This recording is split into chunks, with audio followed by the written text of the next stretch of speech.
నమస్కారం. ప్రేక్షకులందరికీ శుభోదయం. ఈనాటి శుభయోగం శీర్షికన అమ్మవారికి ఎంతో ప్రీతిపాత్రమైనటువంటి చండీ సప్తశతిలో బ్రహ్మదేవుడు అమ్మవారిని ఏ విధంగా ప్రార్థించాడో ఆ స్తోత్రాల్లో ఉన్న వైభవం ఏంటో తెలుసుకుందాం. మధుకైటబులు అనేటటువంటి రాక్షసులను సంహరించటానికి, యోగ నిద్రలో ఉన్నటువంటి శ్రీ మహావిష్ణువుని నిద్ర నుంచి మేలుకొలపటానికి బ్రహ్మదేవుడు అమ్మవారిని ప్రార్థిస్తాడు. అది చండీ సప్తశతి మొదటి అధ్యాయంలో ఉంది. ఆ అధ్యాయంలో చెప్పబడినటువంటి ఆ స్తుతిని శుక్రవారం ఎవరు విన్నా సరే వాళ్ళందరికీ అమ్మవారి విశేషమైన అనుగ్రహం కలుగుతుంది. మరి బ్రహ్మదేవుడు అమ్మవారిని ఎలా ప్రార్థించాడంటే, త్వయైతద్ధార్యతే విశ్వం, త్వయైతత్ సృజ్యతే జగత్, త్వయైతత్ పాల్యతే దేవి, త్వమస్యంతే చ సర్వదా అంటూ కీర్తిస్తున్నాడు. త్వయైతద్ధార్యతే విశ్వం, అమ్మా ఈ విశ్వం మొత్తాన్ని కూడా నువ్వు ధరించావు తల్లి. త్వయైతత్ సృజ్యతే జగత్, అమ్మ జగన్మాత ఈ సృష్టిని సృష్టించింది నువ్వేనమ్మా. త్వయైతత్ పాల్యతే దేవి, ఈ సృష్టిని పరిపాలిస్తోంది కూడా నువ్వేనమ్మా. త్వమస్యంతే చ సర్వదా, ఈ సృష్టిని చివరికి నశింపజేసేది కూడా నువ్వేనమ్మా అంటూ బ్రహ్మదేవుడు అమ్మవారిని కీర్తిస్తున్నాడు.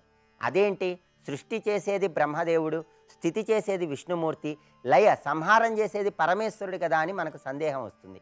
అందుకే లలితా సహస్రనామాల్లో మనకు చెప్తారు, సృష్టికర్త్రి బ్రహ్మరూప, గోప్త్రి గోవింద రూపిణి, సంహారిణి రుద్రరూప, తిరోధానకరీశ్వరి, సదాశివానుగ్రహద, పంచకృత్యపరాయణ అంటూ చెప్తారు. అంటే సృష్టి చేసేటప్పుడు బ్రహ్మదేవుడి రూపంలో అమ్మవారి సృష్టి చేస్తుంది. అందుకే అమ్మవారిని సృష్టికర్త్రి బ్రహ్మరూప అన్నారు. గోప్త్రి గోవింద రూపిణి, గోప్త్రి గోపనం అంటే రక్షించటం. స్థితి చేసేటప్పుడు విష్ణుమూర్తి రూపంలో అమ్మవారే స్థితి చేస్తుంది. సంహారిణి రుద్రరూప, సంహారం చేసేటప్పుడు శివుడిలాగా అమ్మవారే చేస్తుంది. తిరోధానకరీశ్వరి, తిరోధానం అంటే అంతర్ధానం, అవసరమైనప్పుడు అంతర్ధానం అయిపోతుంది. సదాశివానుగ్రహద, ఎప్పుడు అనుగ్రహాన్ని కలిగింపజేస్తుంది. పంచకృత్యపరాయణ, 5 కార్యాలు చేస్తుంది. సృష్టి స్థితి లయ తిరోధానం అంటే అంతర్ధానం అనుగ్రహం, ఈ 5 కార్యక్రమాలు అమ్మవారు నిర్వహిస్తుంది. అంటే సృష్టికి బ్రహ్మదేవుడి రూపంలో అమ్మవారు, స్థితికి విష్ణువు రూపంలో అమ్మవారు, లయకు శివుడి రూపంలో అమ్మవారే అన్నీ చేస్తుందని బ్రహ్మదేవుడు విసృష్టౌ సృష్టి రూపాత్వం స్థితి రూపాచ పాలనే తదా సంహృతి రూపాంతే జగతోస్య జగన్మయ్య అంటూ కీర్తిస్తున్నాడు. అంటే అర్థం ఏంటంటే, ఈ 3 కార్యక్రమాలు కూడా బ్రహ్మ విష్ణు మహేశ్వరుల రూపంలో అమ్మవారే చేస్తుందని బ్రహ్మదేవుడు ఇక్కడ అమ్మవారిని కీర్తిస్తున్నాడు. అది అమ్మవారికి ఉన్న గొప్పతనం. అందుకే మణిద్వీపంలో సింహాసనం మీద అమ్మవారి కూర్చుని ఉన్నప్పుడు బ్రహ్మ విష్ణువు మహేశ్వరుడు వీళ్ళ ముగ్గురు కూడా ఒక విమానంలో అమ్మవారి దగ్గరికి వెళతారు. అమ్మవారి దగ్గరకు వెళ్ళగానే, అమ్మవారిని చూడగానే బ్రహ్మదేవుడు ఏషా భగవతీదేవి సర్వేషాం కారణం హినః, మహావిద్య మహామాయ పూర్ణ ప్రకృతి అవ్యయ అంటూ కీర్తిస్తాడు. మన ముగ్గురిని సృష్టించింది ఆ తల్లే, అన్నీ ఆ తల్లే చేస్తుందని బ్రహ్మదేవుడు పలుకుతాడు. అప్పుడు అమ్మవారి కాలి బొటనవేలి గోరును త్రిమూర్తులు చూస్తే మొత్తం విశ్వం అంతా కూడా అమ్మవారి కాలి బొటనవేలి గోరులో త్రిమూర్తులు కనిపిస్తుంది. అందుకే ఆ తల్లిని ఉన్మేష నిమిషోత్పన్న విపన్న భువనావళి అన్నారు. అమ్మవారు ఒక్కసారి కన్ను మూసి తెరిస్తే సృష్టి అంతా కూడా నాశనం అయిపోతుంది. అందుకే ఆ కన్ను రెప్ప వేయకుండా ఎప్పుడూ తన చల్లని కరుణారస దృష్టితో అందరినీ చూస్తోంది. అందుకే అప్పుడు విష్ణుమూర్తి చెప్తాడు, ఏషా సంహృత్య సకలం విశ్వం క్రీడతి సంక్షయేత్, లింగాని సర్వజీవాని స్వశరీరే నివేశించ అంటూ విష్ణుమూర్తి చెప్తాడు. అంటే ఏషా సంహృత్య సకలం విశ్వం క్రీడతి సంక్షయేత్, ప్రళయకాలంలో సృష్టి అంతా కూడా జలమయం అయిపోయినప్పుడు సృష్టిని నశింపజేసేది ఆ తల్లే, మళ్ళీ సృష్టిని పునర్నిర్మింపజేసేది ఆ తల్లే. అందుకే లింగాని సర్వజీవాని స్వశరీరే నివేశించ, ఇది అమ్మవారు ఆడుతున్న అందమైన ఆటని విష్ణుమూర్తి ఈ శ్లోకంలో చెప్తున్నాడు. అందుకే బ్రహ్మదేవుడు సృష్టి స్థితి లయలకు సంకేతంగా అమ్మవారిని ప్రార్థించినటువంటి ఈ స్తుతిని శుక్రవారం మనం వింటే మనందరికీ కూడా అమ్మవారి విశేషమైనటువంటి అనుగ్రహం కలిగి తీరుతుంది. రేపటి శుభయోగం శీర్షికన వికారినామ సంవత్సర ఉగాది పర్వదినం సందర్భంగా ఎటువంటి విధి విధానాలు పాటించాలో, తద్వారా ఎలాంటి ప్రయోజనాలు సిద్ధింపజేసుకోవచ్చో పరిశీలిద్దాం. నమస్కారం. త్రిపుర సుందరి శంభు మోహిని నాదరూపిణి భవానీ,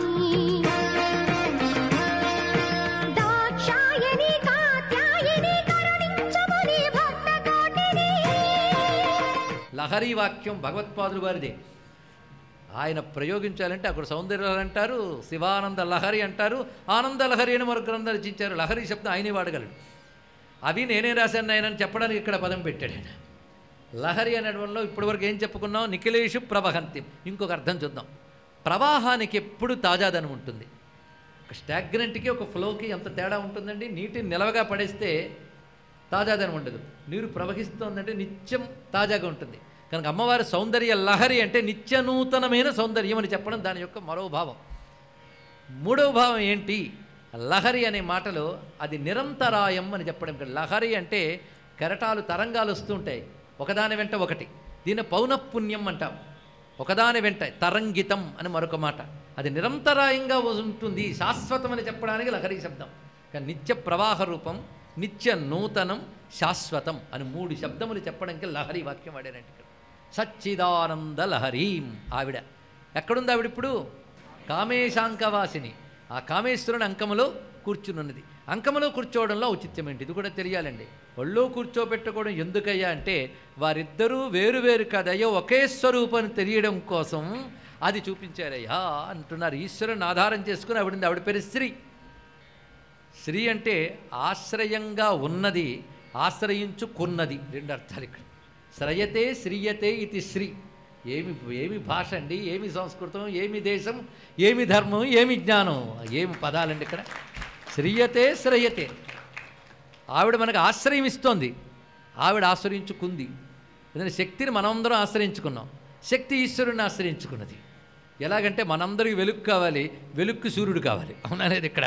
కానీ సూర్యుడిని వెలుగు ఆశ్రయించుకుంటే మనం వెలుగుని ఆశ్రయించుకున్నాం.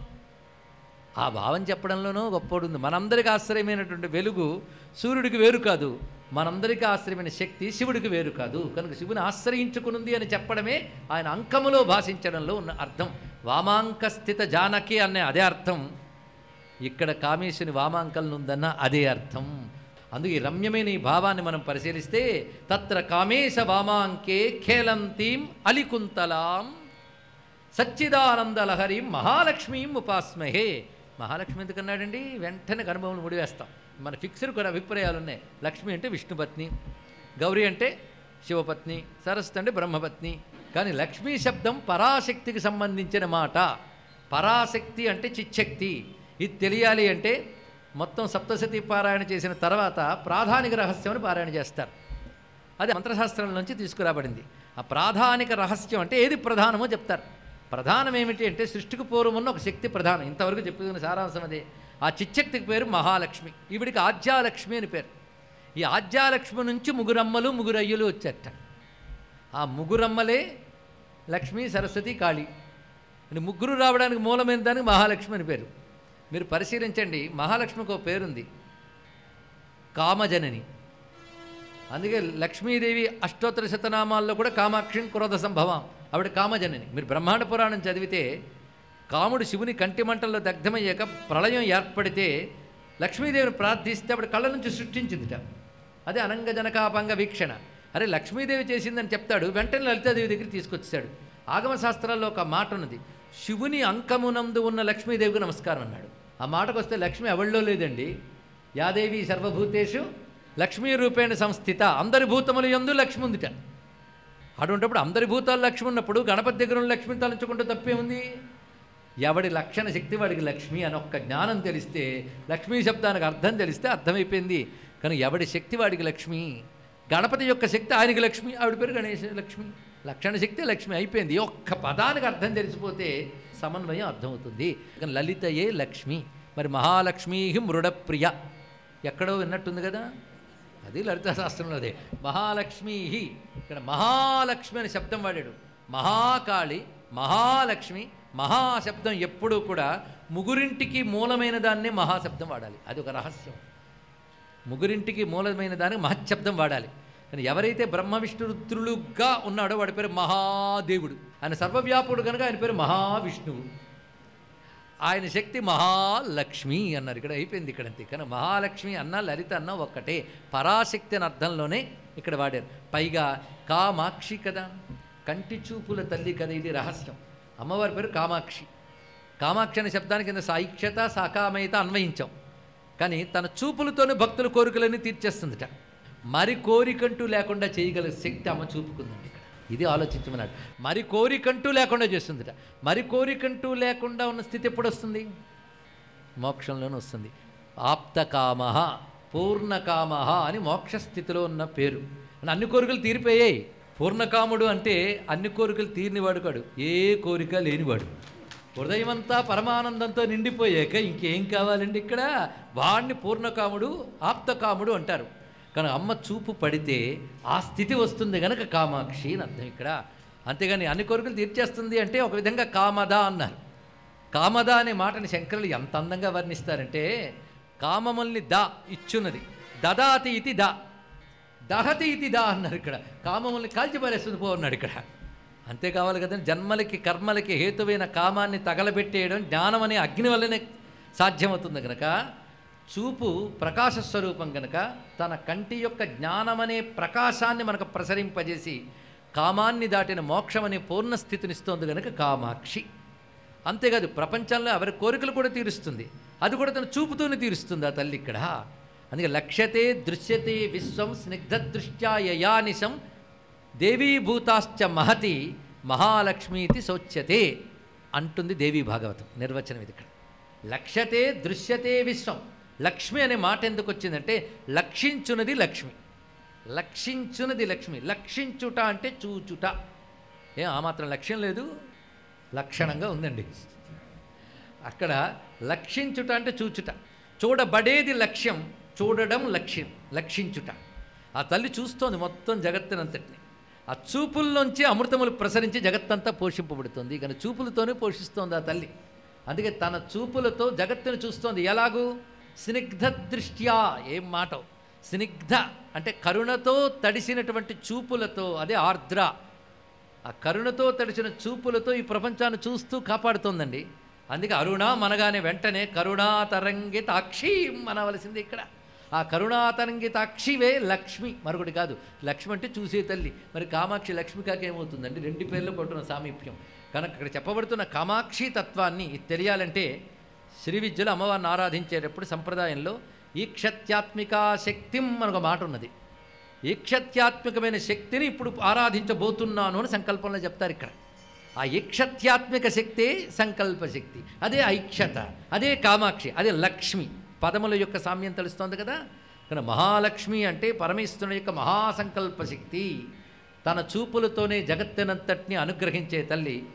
యోగ్యుడైన వాడికి తన చూపులతోనే మోక్షానికి కావలసిన బ్రహ్మజ్ఞానాన్ని ప్రసాదించే తల్లి. అది లక్ష్మీ శబ్దానికి అంత గొప్ప అర్థం. ఇది తెలిసేకి ఇంకా మాట అన్నప్పుడు ఎంత తన్మయంగా అనాలండి. అందుకే తెలిసి అంటే ఆ మాటకు మహిమ ఎక్కువ గనక ఎప్పుడు అనే మాటకు అర్థం ఇవాళ తెలుసుకుందాం మనం. అది మహాలక్ష్మీం ఉపాస్మహే. ఇది కూడా మనకి అమ్మవారి యొక్క సూక్తముల్లో కనబడుతుంది. ఇది అవుతూనే ధనమగ్ని ధనం వాయు అంటాం కదా. కానీ మహాలక్ష్మీం ఉపాస్మహే. ఇక తర్వాత అమ్మ యొక్క వర్ణనేనండి. చారు గోరోచనా పంకజంబాలిత ఘనస్తనీం నమామి త్వామహం లోకమాతరం పద్మమాలినీం. ఆ తల్లికి నమస్కారం. ఆవిడెవరు? చారు గోరోచనా పంకకేళీలలామాభిరామే సురామే. శ్యామలా దండకంలో మాట. శంకర భగవత్పాలు వారి శ్లోకంలో అదే కనబడుతుంది. చారు గోరోచనా పంక, గోరోచనము గంధము ఇత్యాది అష్టగంధ ద్రవ్యముల చేత అలదుకున్నటువంటి విశాల వక్షస్థలం కలిగిన తల్లి అన్నారు ఇక్కడ. చారు గోరోచనా పంక జంబాలిత ఘనస్తనీం. ఆ గంధము యొక్క పంకము అంటే గంధమంతా మెత్తగా నీటితో తడిపి ఉంటే బురదలా కనబడుతుంది, అది గంధపంకం. ఆ గంధపంకం అలదుకున్నటువంటి వక్షస్థలంతో ప్రకాశిస్తున్నటువంటి ఆ తల్లి లోకమాతరం. తల్లి కదా. తల్లి యొక్క వక్షస్థలం అంటే బిడ్డల్ని పోషించేది అని అర్థం. ఆ వక్షస్థలం ఏమిటంటే సూర్యచంద్రుల రూపమైనటువంటిది. దీనికి కూడా శాస్త్ర ప్రమాణం మనకున్నది. ఏమిటయ్యా ఆ వక్షస్థలం అంటే సూర్యచంద్రౌ స్తనౌ దేవ్యా తావేవ నయనే స్మృతౌ ఉభౌ తాటంకయుగళౌ ఇత్యేషా వైదికీ శృతి అని నిర్వచనం ఇక్కడ. సూర్యచంద్రులే అమ్మవారికి తాటంకములు, సూర్యచంద్రులే అమ్మవారి యొక్క కర్ణ కుండలములు, సూర్యచంద్రులే అమ్మవారి యొక్క వక్షస్థలము. జగత్తుని సాక్షిగా చూస్తున్నప్పుడు వాటిని నక్షత్రం చూపులుగా కళ్ళగా వర్ణించారు సూర్యచంద్రుల్ని. ప్రతి కర్మకి సాక్షిగా ఉంటూ అమ్మవారికి చేరవేసేటప్పుడు వాటిని కుండలములుగా వర్ణించారు. జగత్తుని పోషించే అమృతము సూర్యచంద్రుల నుంచే మనకు లభిస్తోంది కనుక సూర్యచంద్రులనే వక్షస్థలంతో మనల్ని అందరినీ పోషిస్తున్నది విశ్వరూపిణి అమ్మవారు అనే స్ఫురణ ఇందులో మనకు కలగాలి. స్వస్తి.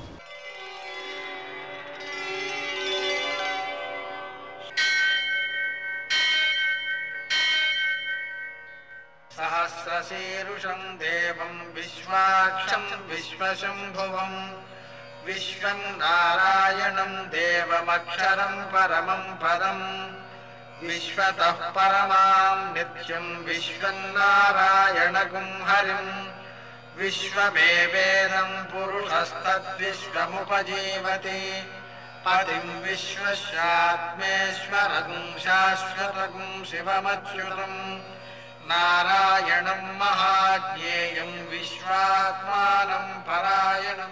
సూర్యశౌర్యమథేందురింద్రపదవీ సన్మంగళం మంగళం. లక్ష్మీం క్షీరసముద్రరాజనయాం శ్రీరంగధామేశ్వరీం దాసీభూతసమస్తదేవవనితాం లోకైకదీపాంకురాం శ్రీమన్మందకటాక్షలబ్ధవిభో బ్రహ్మేంద్రగంగాధరాం త్వాం త్రైలోక్యకుటుంబినీం సరసిజాం వందే ముకుందప్రియాం. నేటి కాలమాన విశేషాలను గమనిద్దాం. స్వస్తి శ్రీ చాంద్రమాన విలంబనామ సంవత్సరం ఉత్తరాయణం శిశిరఋతువు ఫాల్గుణ మాసం కృష్ణపక్షం శుక్రవారం. సూర్యోదయం 6:11 సూర్యాస్తమయం 6:26. తిథి అమావాస్య మధ్యాహ్నం 2:17 వరకు. నక్షత్రం రేవతి పూర్తిగా ఉంది. వర్జం రాత్రి 6:28 నుంచి 8:11 వరకు. దుర్ముహూర్తం ఉదయం 8:35 నుంచి 9:27 వరకు. మరల మధ్యాహ్నం 12:43 నుంచి 1:32 వరకు. అమృతకాలం తెల్లవారుజామున 4:46 ప్రారంభం. రాహుకాలం శుక్రవారం కాబట్టి ఉదయం 10:30 నుంచి 12 గంటల వరకు.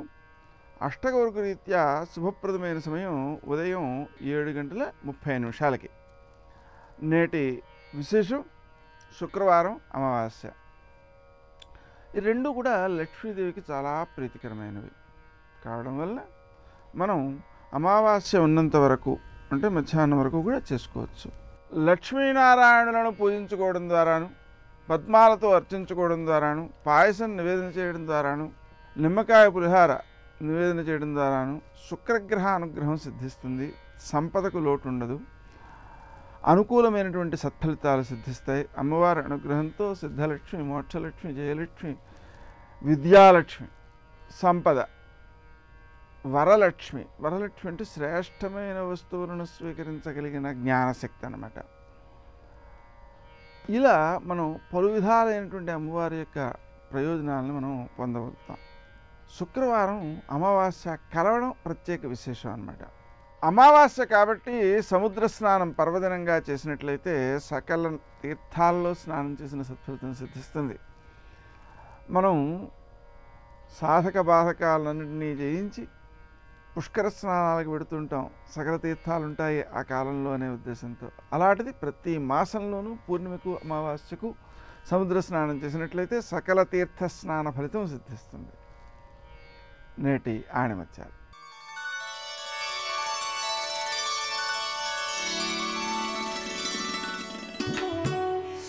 ప్రేమతో ద్వేషాన్ని, ఆధ్యాత్మిక తత్వంతో ప్రపంచాన్ని జయించాలి.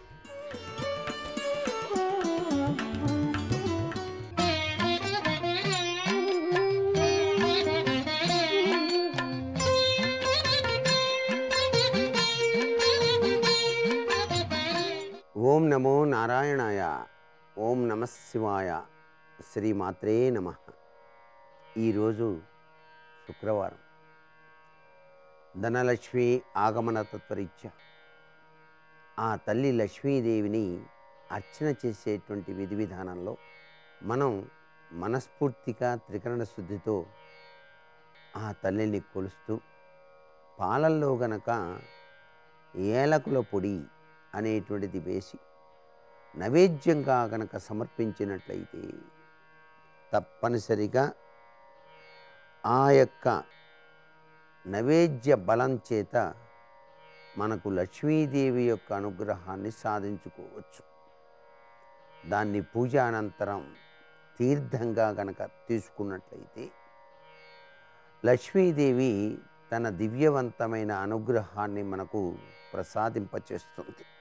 అమ్మవారి ఆలయాన్ని దర్శించండి శుక్రవారం నాడు. అక్కడికి వెళ్ళి ఒక మట్టి ప్రమిద తీసుకున్న తర్వాత దానికి పైన కూడా ఇంకొక మట్టి ప్రమిద ఉంచి దీపాన్ని వెలిగించండి. ఇలా ఒకదాని కింద ఒకటి ప్రమిద పెట్టి దీపారాధన చేస్తేనే లక్ష్మీదేవి యొక్క అనుగ్రహం సులభంగా కలుగుతుంది. చాలామంది మట్టి ప్రమిదలతో దీపారాధన చేసేటప్పుడు ఒకే ప్రమిదను ఉపయోగిస్తూ ఉంటారు. అలా ఎప్పుడు ఉపయోగించకండి. ఒక ప్రమిద పైన మరొక ప్రమిద ఉంచి నువ్వుల నూనె కానీ ఆవు నెయ్యి కానీ వేసి దీపారాధన చేసినట్లయితే లక్ష్మీదేవి యొక్క దివ్యవంతమైన అనుగ్రహం మనకు సత్వరమే లభ్యపడుతుంది. వేప చెట్టు దగ్గరకు వెళ్ళి అక్కడ 3 సార్లు ప్రదక్షిణ నిర్వహించిన తదుపరి అక్కడ కూడాను దీపారాధన చేసి స్వీట్ ఏదైనా సరే ఆవు పాలతో చేసిందైనా సరే నైవేద్యంగా ఆ యొక్క వేప చెట్టు గనక సమర్పించినట్లయితే గ్రామదేవతా స్వరూపంతో మహాలక్ష్మీదేవి అనుగ్రహాన్ని ఇస్తుంది. అక్కడ లక్ష్మీదేవి ఏ ఆకృతిలో ఉంది? వేప చెట్టు ఆకృతిలో ఉంది. వేప చెట్టు అంటే మహాలక్ష్మమ్మ, మహాలక్ష్మి స్వరూపమే అక్కడ. ఆ వేప చెట్టుకు దీపారాధన చేసి నమస్కారం చేసి పసుపు కుంకుమ సమర్పించి తీపి పదార్థం నైవేద్యంగా సమర్పించినట్లయితే గ్రామదేవతాతత్వంలో విరాజిల్లేటువంటి ఆ జగన్మాత మనకు పొంగు ఆటలమ్మ మొదలైనటువంటి రుగ్మతలు రాకుండా రక్షిస్తుంది. కుటుంబం యావత్తును కూడాను పరిరక్షించేటువంటి అమృతవల్లి లక్ష్మీ స్వరూపిణి అని చెప్పేసి మనం ఇక్కడ భావన చేయాలి. అంటే ఇచ్ఛాశక్తి, క్రియాశక్తి, జ్ఞానశక్తి స్వరూపిణి జగదంబిక ఇక్కడ లక్ష్మీదేవి. ఆమె మన్ని అనుగ్రహాన్ని ప్రసాదిస్తోంది అని చెప్పేసి భావన చేసి తరిద్దాం. అంతేకాకుండా చెరకు రసం దొరికినట్లయితే ఆ చెరకు రసంతో గనక మీరు గనక లక్ష్మీదేవిని అభిషేకం చేసి చక్కగా ప్రీతివంతమైనటువంటి ఆవు పాలతో చేసినటువంటి పరమాన్నం నైవేద్యంగా సమర్పించినట్లయితే భోగభాగ్యాల్ని ప్రసాదిస్తుంది లక్ష్మీదేవి. ప్రతినిత్యం కూడాను ప్రతి ఒక్కరూ కూడాను ఇంటి ఇళ్ళాలు తులసి కోట దగ్గర దీపారాధన ఆచరించాలండి. తులసిదేవి దగ్గర దీపారాధన చేస్తే లక్ష్మీప్రదంగా మనకు శాస్త్రాలు తెలియచేస్తున్నాయి. ఇవన్నీ మన సాంప్రదాయ రీత్యా పాటించవలసిన నియమాలు.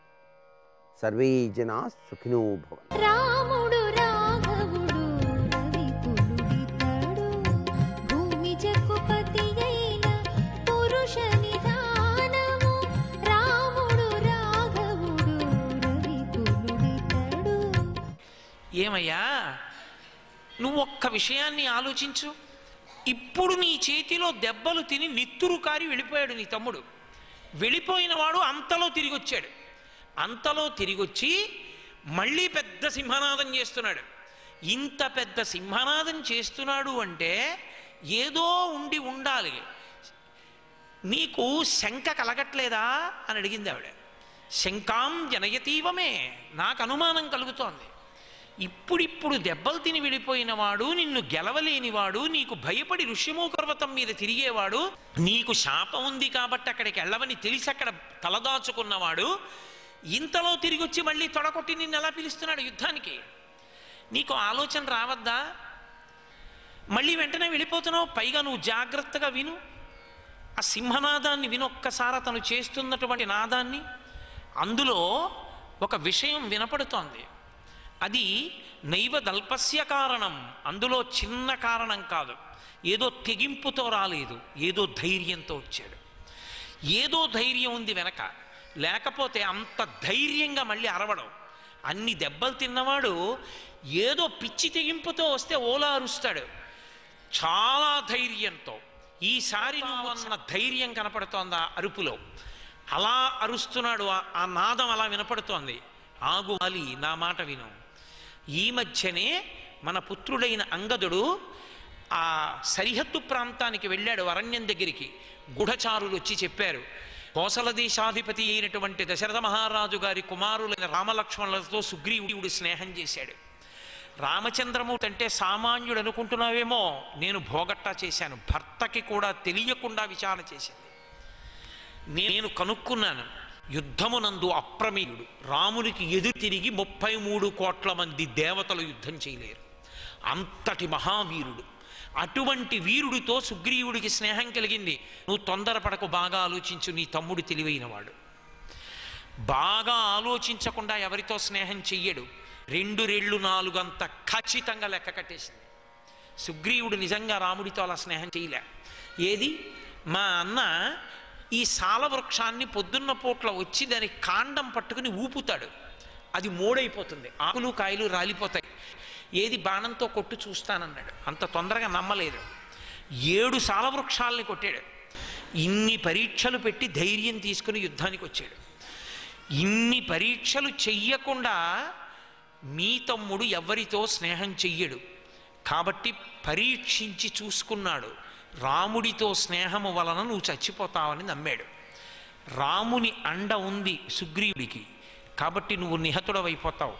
రాముడి అండ సుగ్రీవుడికి ఉంటే నాకేమంటావేమో, నివాస వృక్ష సాధూనాం ఆపన్నానాం పరాగతి ఆర్తానాం సంసర్యశ్చైవ యశస్యైక భాజనం అన్నాడు. రాముడంటే ఎవరో తెలుసా? రాముడంటే ఒక పెద్ద చెట్టు లాంటివాడు. ఎవడు చెట్టు కిందకి వెళ్ళాడో వాడికి నీడనిస్తాడు తప్ప తన దగ్గరకి చేరని వాడికి చెట్టు ఎలా నీడనివ్వదో అలా రక్షించడు. మనమే వెళ్ళి కాళ్ళు పట్టుకోవాలి రాముడివి. ఆపన్నానాం శరణాగతి ఆర్తానాం సంసరిశ్చైవ. ఆయన దగ్గరికి వెళ్ళి ఎంత కష్టంలో ఉన్నవాడు కూడా రామా నేను నీ వాడని అన్నాడా ఇక చెయ్యి విడిచిపెట్టడు, కాపాడతాడు. ఆయన ప్రతిజ్ఞ యుద్ధకాండలో సకృదేవ ప్రపన్నాయత వాస్మీతి చయాచతే అభయం సర్వభూతేభ్యో దదామ్యేతద్రతం మమ. ఎవరు రామా నేను నీవాడనంటాడో వాణ్ణి నేను విడిచిపెట్టను, కాపాడతానని ప్రతిజ్ఞ చేశాడు. కాబట్టి రాముని దగ్గరికి ఎవడు వెడతాడో, రాముని పాదములు ఎవడు పట్టుకుంటాడో అటువంటి వాణ్ణి రాముడు రక్షించి తీరుతాడు. రాముడితో సమానమైన వాణ్ణి నేను నాకంత బలం ఉందని అనుకుంటున్నావేమో, నువ్వు కాదు, ఈ లోకంలో ఎవడూ లేడు రాముడితో సమానం. యశస్యైకభాజనం, రాముడు ఒక్కడే అంతటి వీరుడు. అంతటి మహావీరుడైన రాముని యొక్క సహాయము సుగ్రీవుడికి ఉంది. ఇందాక ఏదో పొరపాటు జరిగింది, ఇప్పుడు మళ్ళీ రాముని ప్రేరణ మీదే వచ్చాడు. నువ్వు పడిపోతావు వాలి, వెళ్ళొద్దు, నా మాట విను. సుగ్రీవుడు ఎవరు? నీ తమ్ముడు. నీ లాలనీయోహితే భ్రాత యవీయేషానవానరహ. ఎందుకు అతనితో దెబ్బలాట పెట్టుకుంటావు? నీతో కలిసి పుట్టినవాడు. లాలనీయోహితే భ్రాత. ఎంత తప్పు చేసినా ముట్టిగా వేయడానికి నీదే అధికారం, లాలన చేయడానికి నీదే అధికారం. రేయ్ అని చాచి ఓ లెంపకాయ కొట్టు, తప్పులేదు, అన్నగారివి. అలా ఉండకూడదని ఇలా వేలు చూపించు, తప్పులేదు. పక్కన కూర్చోపెట్టుకుని ఎందుకురా నీకు అలాంటి పనులు, చెప్పినట్టు చెయ్యి, చక్కగా వృద్ధిలోకి వస్తావు అని నచ్చ చెప్పు, నీదే అధికారం. నీ తోడబుట్టినవాడయా తత్రవా ఇహవస్తోవా. ఆయన అక్కడున్నా ఇక్కడున్నా అసలు అటువంటి బంధువు నీకు లోకంలో లేడు. ఎందుకని? తోడ పుట్టినవాడంటే ఆయన్ని మించిన బంధువు ఎవరున్నాడు? ఇద్దరూ కలిసి పుట్టారు, అపురూపమైనటువంటి అనుబంధం మీ ఇద్దరిది. నీ తమ్ముణ్ణి చేరబిలిచి తప్పు చెయ్యని వాణ్ణి నేను తప్పు చెయ్యలేదన్నయా, నాకు తెలియదన్నయా, నువ్వు చనిపోయావు అనుకున్నానన్నయా అని బతిమాలుతున్నా కూడా తెలియక అడ్డు పెట్టానన్నయ్యా అన్నా సరే ఆ రోజున కట్టుబట్టతో పైకి పంపించేశావు. అదే తమ్ముణ్ణి పిలు, నీకు ఎదురు తిరగడం. నువ్వంటే విశేషమైన భయం, విపరీతమైన భక్తి. పిలు, రే ఇంకెప్పుడు అలా చేయకు అను, యవరాజ్య పట్టాభిషేకం చెయ్యి.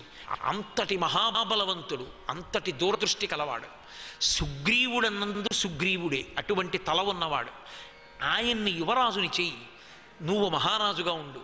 దుర్నిరీక్షుడు అవుతావు మహారాజా, నిన్ను చూసేవాళ్ళు ఉండరు. నా మాట విను. తమ్ముడు యుద్ధానికి పిలుస్తున్నాడంటే ఏదో ఉంది. యుద్ధానికి వెళ్లకుండా మీ అన్నయ్య రమ్మంటున్నాడని కబురు చేయి. పరుగు పరుగున వచ్చి నీ కాళ్ళ మీద పడిపోతాడు. దెబ్బలాడుకున్నా పక్కన కూర్చోపెట్టుకున్నా మూడవ వ్యక్తి ప్రమేయం అక్కర్లేదు. నువ్వు అన్నవి కనుక దెబ్బలాడినా నీదే అధికారం, చేరదీసినా నీదే అధికారం. నీ అధికారాన్ని నువ్వు వినియోగించు, ప్రాజ్ఞుడవైపోతావు, తప్పు పట్టరెవ్వరు, ధర్మమునందు నిలబడతావు. కాదని యుద్ధానికి వెళ్ళావా ప్రమాదం జరుగుతుంది. నా మాట విను. కాళ్ళ వేళ్ళ పడింది. అన్నీ విని ఏమన్నాడో తెలుసా? చాలా సంతోషం, నీకున్న మంచి మనసుని చూపించావు, నువ్వు చెప్పాలనుకున్నది చెప్పావు, నీ చెయ్యాలన్నది చేసుకుంటాను, నువ్వు వెళ్ళి అన్నాడు. అదో దాంపత్యం. అన్నీ వింటాడు, అంత కోపంలో కూడా అడుగేయుడు, నిలబడి తార చెప్పే వరకు వింటాడు. నేను వెళ్ళిపోతున్నాను, ఇక లోపలికి పో అన్నాడు. అయితే ఒక్క నిమిషం ఉండండి. ఆవిడో చెయ్యకూడని పని చేసింది, ఏడుస్తూ ప్రదక్షిణం చేసింది భర్తకి. ప్రదక్షిణం మంచిదే, గౌరవం, ఏడుస్తూ చేసింది. మహర్షి ధర్మాన్ని ఎత్తి చూపిస్తారు, ఎంత జాగ్రత్తగా చూపిస్తారో. భర్తకి ప్రదక్షిణం చేయొచ్చు, తప్పులేదు. గురువుకి ప్రదక్షిణం చేస్తారు, తల్లిదండ్రులకు ప్రదక్షిణం చేస్తారు. ఏది పూజనీయమైన వస్తువో దాని మీద నువ్వు గౌరవ ప్రకటనం చేస్తున్నావు, ధార్మికంగా బ్రతుకుతున్నావని గుర్తేమిటంటే ఆ వస్తువు చాలా గొప్పదని నువ్వు అనుకున్నప్పుడు దానికి ప్రదక్షిణంగా రావాలి తప్ప అప్రదక్షిణంగా రాకూడదు.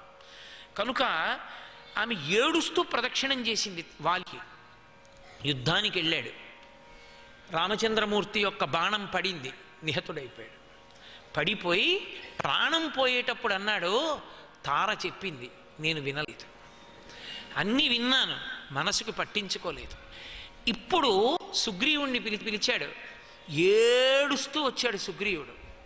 అంగదుణ్ణి తార ఏడుస్తుంటే అన్నయ్య అన్నయ్య నేనే చంపించేశానన్నయ్య అని గుండెలు బాదుకుని ఏడుస్తున్నాడు.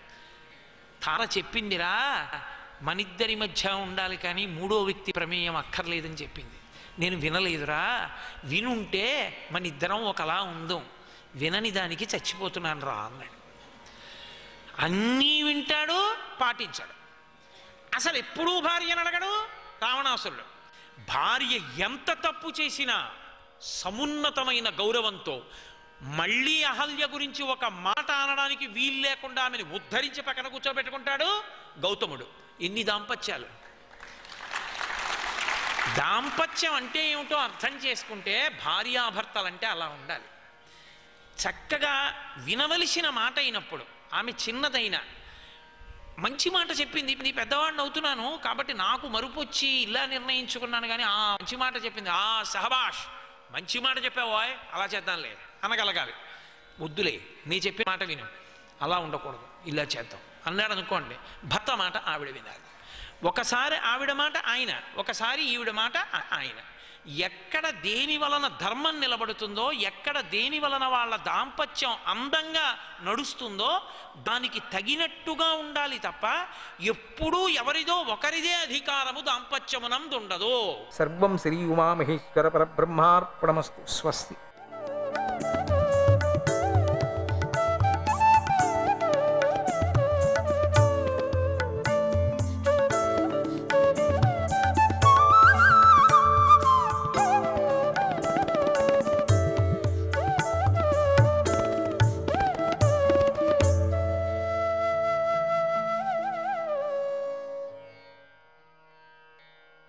చిన్నారి కృష్ణ. త్రాటితో కట్టబడి రోలును లాగుతున్నటువంటి బాలకృష్ణుడు వారికి కనిపించేశాడు. ఇంకా లాగుతూనే ఉన్నాడు అక్కడ, ఇంకా దొర్లుతూనే ఉంది కట్టబడి. ఆయన ఆ చెట్లు పడిపోవటానికి ఆ బాలకృష్ణుడే కారణమని వారికి తెలియదు, ఎవరికీ తెలియదు. అందుకే వారు తమలో తాము ఆశ్చర్యాన్ని కలిగిస్తున్నటువంటి ఈ పనిని చేసింది ఎవరో, దీనికి కారణం ఏమిటి? బాలకృష్ణుడు అక్కడ ఉండినప్పుడే, మా చిన్నారి కృష్ణుడు ఉండినప్పుడే చెట్లు పడిపోవటానికి కారణం ఎవరో ఉండొచ్చు. శత్రువులు, రాక్షసులు అన్ని చుట్టూ తిరుగుతున్నారు, ఈ కంసుడి పనే ఉండొచ్చు. ఇక్కడ ఏ రాక్షసులు మాయతో ఉన్నారో చిన్నారి కృష్ణ మీద పడటానికి కదా చేశారు ఇదంతా. ఇంత పెద్ద చెట్లు పడింటే ఏమైపోయేవాడు? మధ్యలో ఉన్నాడు కాబట్టి సరిపోయింది. అట్లా ఒకరికొకరు మాట్లాడుకుంటున్నారు, కంసుడిని దూషిస్తున్నారు. చెట్ల మధ్యలో ఉండేటువంటి స్వామిని చూసి ఆశ్చర్యపడుతున్నారు. అమ్మ తప్పించుకున్నాడు మా చిన్నారి కృష్ణుడు అని. అవి వెతుకుతున్నారు, ఈ కారణం ఏమిటి, ఎందుకు పడ్డాయని అని అంటూ చాలా భయపడ్డారు అందరూ కూడా. ఇది అశుభం, ఇది మనకేదో అశుభం కలుగుతుంది అని భ్రాంతి చెందారు వాళ్ళందరూ అక్కడ ఉండే. అప్పుడు పిల్లలు వారితో ఈ బాలకృష్ణుడే అడ్డంగా పడిన రోలును లాగుతూ ఈ 2 చెట్లను కూడా పడగొట్టేశాడు. అంతేకాదు, మేము 2 పురుషులను కూడా చూశాము అన్నారు. అక్కడ ఉండేటువంటి చిన్నారి గోపాలులు ఉన్నారు కదా, చిన్న చిన్న వాళ్ళు చెప్తున్నారు, మేము చూశాము, కృష్ణుడే లాగాడు, ఇరకపోయాడు, మధ్యలో ఇరకపోయి లాగేశాడు, మేము కంటితో చూస్తున్నాం. రోలు లాగేసినప్పుడు ఆ చెట్లు కింద పడ్డాయి, మేము చూస్తూనే ఉన్నాం. అట్లా కింద పడటం కాదు, ఆ చెట్ల నుంచి 2 పురుషులు వచ్చారు బయటికి, 2 మనుషులు వచ్చారు. అసలు వాళ్ళ కాళ్ళు కింద లేవు, ఎక్కడో ఆకాశంలో నిల్చున్నట్టుగా నిల్చున్నారు వాళ్ళు. మేము చూసాము ఆ పురుషుల్ని, ఏదో మాట్లాడారు కృష్ణుడితో, నమస్కారాలు చేశారు, వాళ్ళు ప్రదక్షిణ చేశారు, మేము చూసాము అని పిల్లలంతా చెప్తున్నారు కేకబెట్టి. కానీ ఎవరు నమ్మటంలే. ఆ మాటలు కొంతమంది విన్నారు. ఈ పిల్లవాడు ఈ 2 చెట్లను కూల్చటం అనేది సాధ్యమయ్యే పని కాదు. ఏంటిది, ఈ చిన్నారి కృష్ణుడు ఏమిటి, అసలు ఈ రోలు ఎంతవరకు లాక్కొచ్చాడనే మాకు ఆశ్చర్యంగా ఉంది. అదేమో దొర్లిండొచ్చులేండి, లాగలేదు, లాగినట్టు చేశాడు, దొర్లుకుపోయింది. దొర్లుకుపోయి చెట్టు మధ్యలో ఇరుక్కుంది. కృష్ణుడు కూడా పరిగెత్తుకొని వచ్చి ఆ చెట్ల మధ్య నుంచి ఇరుక్కున్నాడు అంతే అని కొంతమంది చెప్పారు లెక్కబెట్టి. దీంట్లో 2 చేరుకున్నారంటే ఆ కంసుడు పంపించినటువంటి రాక్షసులుగా కనపడకూడదని దేవతల రూపంతో తాల్చారు. అందరూ పరిగెత్తొచ్చి తలా కావలసినటువంటి విద్యతో బాలకృష్ణుడు విచారంగా మాట్లాడుతున్నారు. అందరూ కూడా ఆ చిన్నారి కృష్ణుడు విచారంగా మాట్లాడుతున్నారు. ఒకరు కాదని, ఒకరు అవునని, కొంతమంది మాత్రం ఇదేదో మాయ, ఇదేదో పరమాత్ముడే ఉండవచ్చు అని కొంతమందికి డౌట్ రాకోకుండా చేస్తున్నాడు మన చిన్నారి కృష్ణుడు. వాళ్ళకి ఇన్ని మాయలు చూపించి తాను పరమాత్ముడనే దృష్టి వాళ్ళెవ్వరికీ రాకోకుండా అడ్డిపడుతున్నాడు. అంటే దాన్ని మించాల సాధన, ఆ అడ్డంకులన్నీ తొలగించుకోవాలి వాళ్ళు. అప్పుడే కదా పరమాత్ముడు కనపడతాడు. అడ్డంకులు స్వామిని వేస్తున్నాడు కావలసిగా, తొందరగా ముక్తిని ఇవ్వడు కదా. ఈ చిన్నారి కృష్ణుడేమిటి, ఇక్కడ పడేయటం ఏమిటి, ఇది సాధ్యమయ్యే పని కాదు. ఇది పిల్లవాడు ఎంత, వాడి బలం ఎంత, ఈ చెట్ల యొక్క బలం ఎంత అని లెక్క పెట్టేస్తున్నారు చాలామంది. చెట్ల యొక్క బలాన్ని లెక్క పెడుతున్నారు, చెట్లను కొలత పెడుతున్నారు. ఇది కాదు, సాధ్యం లేదు. పిల్లల మాటలు నమ్మలేదు వాళ్ళు ఎవరు కూడా. మేము నమ్మము, మీరు చెప్పే మాట నమ్మము. కానీ వీళ్ళు ఏదో చెప్తున్నారు, వాళ్ళు చెప్పినట్టే మనం నమ్మాలా. వాళ్ళు కంసుడు యొక్క దూతలు, వాళ్ళు రాక్షసులు. ఆ రాక్షస రూపంతో వాళ్ళు వచ్చారు. కానీ కొంతమంది మాత్రము తమ మనస్సులో ఇది బాలకృష్ణుడి పనే అయి ఉంటుంది. కొంతమంది సాత్వికులైన వాళ్ళు, భక్తులైన వాళ్ళు, గోపికలు ఉన్నారు కదా, అక్కడ గోపాలులు ఉన్నారు కదా. అందరూ ఇట్లే అనుమాన పడేవాళ్ళు ఎవరు లేరు కదా, అందరూ లేరు కదా. కొద్దిమంది మాత్రమే స్వామిని ఆరాధించేవాళ్ళు ఉన్నారు కదండి. వాళ్ళు మాత్రం అనుకుంటున్నారు ఇది పరమాత్ముడు చిన్నారి కృష్ణుడు యొక్క మాయ తప్ప ఇంకెవరిది కాదు, ఆయనదేనే మాయ, ఆయనదేనే, ఇది బాలకృష్ణుడి పనే అయి ఉంటుంది, కృష్ణుడే కూల్చి ఉంటాడు అని సందేహించారు కొంతమంది మాత్రం. కొంతమంది ఏదో కనిపెట్టారు, ఈ మాయ చిన్నారి చిన్నారి కృష్ణుడే చేసిన పని ఇది. అదే రాక్షసులు ఏమిటి, వాళ్ళు ఏదో ప్రదక్షిణాలు చేయటం ఏమిటి, దేవతలుగా కనపడటం ఏమిటి, ఇదంతా అబద్ధము, ఇవన్నీ కృష్ణుడే వాళ్ళు నమ్మలేదండి ఈ మాట. అసలు వీళ్ళు నమస్కారం చేస్తున్నారు, పైన నిలుచున్నారంటే దేవతలనే దృష్టి ఎవరికి రాలేదు అక్కడ. వాళ్ళు ఏదో లోకంలో ఉండిన యక్షులో, కిన్నరులో, కింపురుషులో, గంధర్వులో ఏదో ఉండొచ్చు కదా. ఇన్ని లోకాలు ఉన్నాయి, అన్ని లోకాల్లో ఉండినటువంటి వాళ్ళు దేవతలు ఉండవచ్చు, కొల్ల దేవతలు. అటువంటి దేవతల్లో ఎవరో ఉండొచ్చు కదా. వారు ఎవరూ అనుకోలేదు ఆ మాట, రాక్షసులే అనుకున్నారు. తన పుత్రుడు తాటితో కట్టబడిన రోలును లాగుతూ ఉండటాన్ని నందుడు కూడా చూశాడు. అదే సాక్షి కదా. ఇంకా లాగుతున్నాడు, ఇంకా రథము ఆగలేదు, లాగుతున్నాడు, అది రావటం లేదు. చెట్ల కింద ఇరుక్కున్నట్టుగా ఉంది, అది దొర్రలేదు, అది మాత్రం లాగుతున్నాడు. చాలా కష్టపడి లాగుతున్నాడు, ఏదో పెద్ద వీరుడిలాగా లాగుతున్నాడు, అది రావటం లేదు. అది ఆయనకు నవ్వు ముంచుకొని వచ్చింది నందుడికి. ఏంటి చిన్ని కృష్ణుడు ఇంతగా లాగుతున్నాడు ఇంత పెద్ద రోలుని, అసలు అక్కడి నుంచి ఈ రోలు ఎట్లా వచ్చింది? లాగాడా, లేక వీళ్ళు చెప్పినట్టుగా దొర్లుకొని వచ్చిందా? ఈ పిల్లల్ని అడుగుదామని పిల్లలు అడిగితే పిల్లలు చెప్తున్నారు ఏమో లాగినట్టుగా ఉంది, కానీ అది దొర్లుకొని వచ్చినట్టుగా ఉంది అని కొంతమంది. దాంట్లో కొంత 2 పార్టీస్ అయిపోయాయి, 2 పార్టీలు అయిపోయాయి. ఒక పార్టీ చెప్తుంది దొర్లుకొని వచ్చిందని, ఇంకో పార్టీ చెప్తుంది లాక్కొని వచ్చాడు. అర్థం కాలే. కానీ ఇప్పుడు తాను కంటితో చూస్తున్నాడు నందుడు, ఆ రోలుని లాగుతున్నాడు. చాలా ఏదో పెద్ద ఎద్దులాగా, పెద్ద ఒక అశ్వంలాగా లాగుతున్నాడు.